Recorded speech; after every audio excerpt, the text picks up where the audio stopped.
Narito na naman ang ating panibagong latest tungkol sa issue ni Jovelyn Galieno. Isa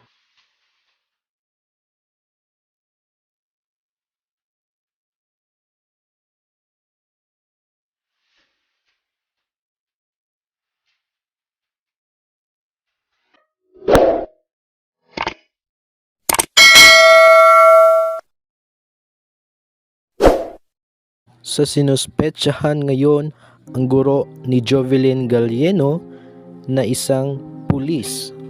Siya si Ace na guro ni Jovelyn Galieno sa criminology class. Siya ay isa sa mga suspect ngayon ng pagkawala ni Jovelyn Galieno. Ito kasing si CPL Ace na teacher ni Jovelyn Galieno sa criminology class ay may gusto sa kanya. Tumutugma sa investigasyon na may cover-up na nangyayari. Kumpirmadong nga na may gusto si Police Corporal Ace Abian kay Jovelyn Galieno na kanyang teacher na isa pa rin palang pulis.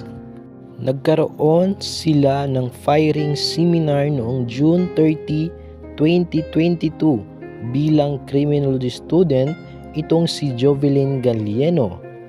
At kumpirmadong nagchat pa ito kay Jovelyn Galieno bago ito mawala.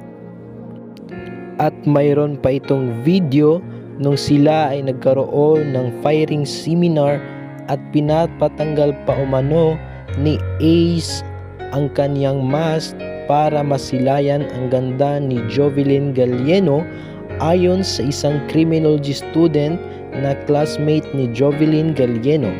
Sa pagkakataong ito, ayaw makipag-ugnayan ang teacher ni Jovelyn Galieno na si Police Corporal Ace Abian upang makunan sana ng pahayag.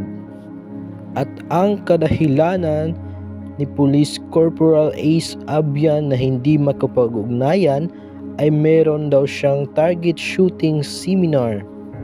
Usap-usapan ngayon itong si Police Corporal Ace Abian na isa sa mga dahilan ng pagkawala ni Jovelyn Galieno dahil simula noong nawala ito si Jovelyn Galieno noong August 5 ay ito rin ang birthday ni Police Corporal Ace Abian. At iyon lamang ang pinaka-latest nating update ngayon sa issue ni Jovelyn Galieno.